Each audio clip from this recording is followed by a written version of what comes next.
Hello दोस्तों, level up your life channel में आपका स्वागत है। आज हम बात करने वाले हैं दुनिया की सबसे बेस्ट बुक का, जिसका नाम है द आर्ट ऑफ हैप्पीनेस, जिसके राइटर हैं दलाई लामा। चैनल पर नए हैं तो वीडियो में खोने से पहले चैनल को सब्सक्राइब कर लीजिए, क्योंकि हम हमेशा ऐसे ही बेस्ट बुक समरी आपके लिए लाते रहते हैं। इस बुक के माध्यम से आप जानेंगे कि सच्ची खुशी कैसे पाई जाती है। खुशी के लिए आपको धन दौलत, नौकरी, शोहरत आदि की भी जरूरत नहीं है। दलाई लामा को उनके गुरु दलाई का 14वां अवतार माना जाता है। वे एक बुद्धिस्ट मॉन्क हैं। उनका जन्म तिब्बत में हुआ था, लेकिन चीन ने तिब्बत पर अपना अधिकार जता लिया, जिससे दलाई लामा को अपने फॉलोवर के साथ चीन को छोड़ना पड़ा। अब उन्होंने भारत के हिमाचल राज्य के धर्मशाला में शरण ले रखी है। उन्हें शांति के लिए नोबेल प्राइज भी मिला हुआ है। इंट्रोडक्शन। इस किताब में आप बुद्धिस्ट मॉन्क के सिद्धांतों के बारे में जानेंगे। इन्हें पढ़कर आप हमेशा खुश रहना सीख जाओगे तथा लाइफ में रोज़मर्रा आने वाली प्रॉब्लम्स को हल करना भी सीखोगे। आइए इसके सभी चैप्टर की समरी को पढ़ते हैं। Chapter 1, the purpose of life is to seek happiness. दोस्तों, आजकल के भागदौड़ के ज़माने में हर कोई सफलता पाने के लिए भाग रहा है। स्टूडेंट्स एग्ज़ाम में पास होना चाहते हैं, स्किल्ड लोग इंटरव्यू में पास होकर अच्छी जॉब पाने में सफल होना चाहते हैं, बहुत से लोग अपने स्टार्टअप या बिजनेस की सफलता के लिए काम कर रहे हैं। लेकिन सब लोग सफल क्यों होना चाहते हैं? क्योंकि इससे वे बहुत सा पैसा कमा सकते हैं। सबको लगता है कि जब उनके पास पैसा, गाड़ी, बंगला आदि आ जाएगा तो वे खुश रहेंगे। इस पर दलाई लामा जी कहते हैं कि यह सिर्फ एक मिथ है। पैसे से खुशी का कोई लेना देना नहीं है। अगर ऐसा होता तो बहुत से अमीर लोग डिप्रेशन या ब्लड प्रेशर आदि रोगों से पीड़ित नहीं होते। और क्या किसान आपको खुश नहीं लगते? वे तो चेहरे से ही संतुष्ट नजर आते हैं। इसलिए लाइफ का असली पर्पज पैसे और सफलता के पीछे भागना नहीं है, बल्कि हर दिन खुश रहना ही लाइफ का पर्पज है। आप ये न सोचें कि जब जॉब लग जाएगी तो मैं खुश रहूँगा या गाड़ी बंगला ले लूँगा तो खुश रहूँगा। इन सब से खुशी की कोई गारंटी नहीं है। कोई ना कोई दुख हमेशा सबको लगा रहता है, चाहे वो अमीर हो या गरीब। इसलिए हर दिन सोचें कि आज का दिन कैसे मैं खुशी से बिताऊँगा। और आपको खुश रहने के लिए चाहिए ही क्या? अपने परिवार वालों से रिस्पेक्ट से बात कीजिए, छोटे बच्चों के साथ खेलिए, दोस्त के साथ चाय पीजिए, किसी गरीब की हेल्प कर दीजिए। इन छोटे छोटे कामों में जो खुशी छुपी है उसे पहचानिए और महसूस भी कीजिए। ज़्यादातर लोग यह काम करते तो हैं, लेकिन उनमें खुशी का अनुभव नहीं कर पाते, क्योंकि उनका दिमाग हर घंटे किसी न किसी चीज़ में सफलता पाने में उलझा रहता है। कल की चिंता में वे अपने आज की खुशी को भी महसूस नहीं कर पाते। इसलिए आज से ही अपने पर्पस को समझिए और खुश रहना शुरू कर दीजिए। Chapter 2, don't feel Joy on the suffering of others. आज के ज़माने में लोग बहुत ही स्वार्थी होते जा रहे हैं। सबको अपनी अपनी पड़ी है। दूसरों का दुख दर्द साझा करने का किसी के पास समय भी नहीं है। कुछ लोग तो इतने नेगेटिव होते हैं, दूसरों की प्रगति से जलते हैं और दूसरों के दुख से खुश होते हैं। लेकिन दलाई लामा कहते हैं कि यही सोच उनके दुख का कारण बनती है।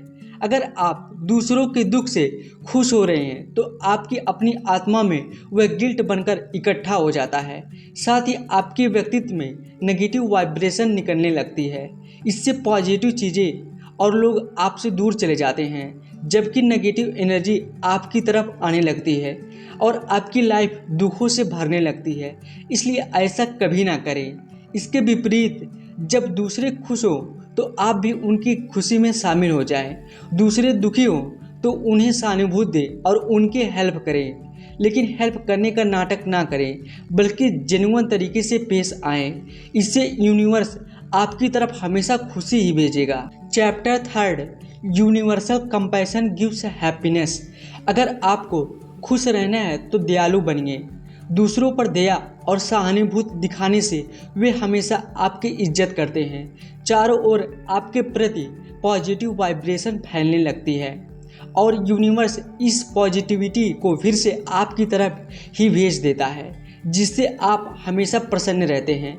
बहुत से लोग सोचते हैं कि वो दूसरों को डरा धमका कर इज्जत करवा लेंगे, लेकिन डर से कोई भी व्यक्ति आपके सामने तो इज्जत का नाटक करेगा, परंतु अंदर ही अंदर आपको गाली दे सकता है। इसलिए हमेशा दूसरों का सम्मान करें, फिर वह व्यक्ति किसी भी धर्म, जाति, लिंग, वर्ण, रंग, भाषा आदि का क्यों ना हो। कभी भी किसी का बुरा ना सोचे और ना ही अहित करें, क्योंकि आपके कर्म ही आपके भविष्य को निश्चित करते हैं। Chapter 4, make a connection other than physical love. बहुत से लोग सोचते हैं कि भोग वासना ही प्यार है, लेकिन ऐसा नहीं है। वास्तविक प्यार दो रूहों के बीच का कनेक्शन होता है। इस कनेक्शन को मजबूत बनाइए। इसके लिए एक दूसरे पर ट्रस्ट करें, कभी भी एक दूसरे को धोखा ना दें। एक दूसरे की कमियों के लिए उन्हें क्रिटिसाइज ना करें, बल्कि समझदारी से उनके इस बारे में बात करें। हमेशा अच्छी चीज़ों के लिए कॉम्प्लीमेंट दें, एक दूसरे की हेल्प करें। इस सब से आपके बीच का कनेक्शन बहुत मजबूत हो जाएगा और सच्चा प्यार मिलता रहेगा। इस सब से आपका जीवन खुशियों से भर जाएगा। Chapter 5, religion is not needed for spirituality. दोस्तों, आपको अच्छा आदमी होने के लिए धार्मिक होना जरूरी नहीं है। धर्म और स्पिरिचुअलिटी में अंतर होता है। धर्म तो लिखी हुई किताबों जैसे वेद, पुराणों आदि पर बेस्ड होता है। उसमें तरह तरह के कर्म कांडों पर जोर दिया जाता है, लेकिन स्पिरिचुअलिटी इससे अलग है। स्पिरिचुअल होने का मतलब है आपकी आत्मा खुद को किसी डिवाइन पावर से जुड़ा महसूस करें। स्पिरिचुअल व्यक्ति हर चीज़ में डिवाइनिटी को ढूंढ लेता है और वह हमेशा दूसरों का भला चाहता है। वह लोगों के बनाए ईश्वर की अपेक्षा अपना ईश्वर खुद ढूंढता है। एक पेड़ या कोई किताब या कोई अच्छा काम भी उसके लिए ईश्वर के समान होता है। इसलिए आप अगर धार्मिक कर्मकांडों पर विश्वास नहीं करते तो स्पिरिचुअलिटी को अपना लीजिए, अपना ईश्वर खुद ढूंढिए। इसके लिए आपको मंदिर मस्जिद जाने की ज़रूरत नहीं है, बल्कि किसी रोते हुए बच्चे को हंसा दीजिए। यही स्पिरिचुअलिटी है जो आपकी लाइफ को खुशी से भर देगी। Chapter 6, suffering are natural, accept them. दोस्तों, जिंदगी में दुख दर्द आना निश्चित है। दिन के बाद रात आएगी ही, हमेशा बाहर नहीं रहेगी। कभी धूप होगी तो कभी बारिश होगा। कुछ लोग जरा सी मुश्किल आने पर ही घबरा जाते हैं, अपना विश्वास और आशा खो देते हैं। यही आपके दुख का कारण है। इसके विपरीत आपको मुश्किल वक्त में हिम्मत दिखानी होगी, गिरकर भी उठना सीखना होगा। हवा की थपेड़ी सहकर ही वृक्ष को तूफान सहने की ताकत आती है। कई बार किसी चीज़ में फेलियर मिलने से हम दुखी हो जाते हैं। कुछ लोग तो डिप्रेशन में भी चले जाते हैं। ऐसा इसलिए होता है क्योंकि हम पास्ट में ही जीने लगते हैं। हम बंद दरवाजे की तरफ इतनी देर तक देखते रहते हैं कि खुले दरवाजे की तरफ हमारा ध्यान ही नहीं जाता। इसलिए पास्ट की चिंता छोड़िए, वह कभी भी वापस नहीं आएगा। इसके बदले आप खुद को बदलिए, नया गोल बनाइए और उसकी तरफ बढ़ चलिए। धीरे ही सही, लेकिन रोज़ कोशिश करिए।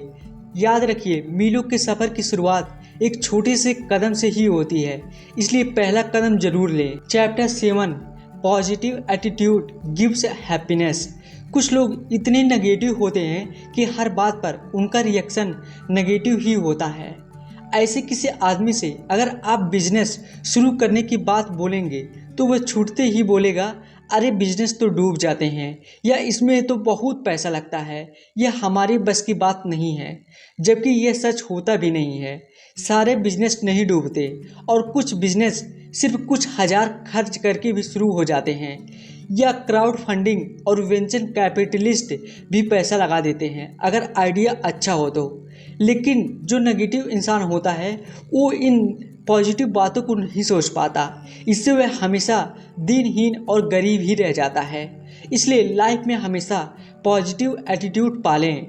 अगर कोई आपसे अपने ड्रीम्स के बारे में डिस्कस करता है तो उनकी तारीफ करें, उन्हें मोटिवेट करें, न कि एकदम क्रिटिसाइज करने लगे। Chapter 8, try to find the good in every situation. कैसी भी सिचुएशन हो, हमेशा अच्छा सोचें और आशावादी रहें। अगर बिजनेस फेल भी हो जाए तो यह सोचें कि आपने बहुत से सबक सीखे हैं। जो गलतियां इस बार की है उन्हें अगली बार नहीं दोहराएंगे।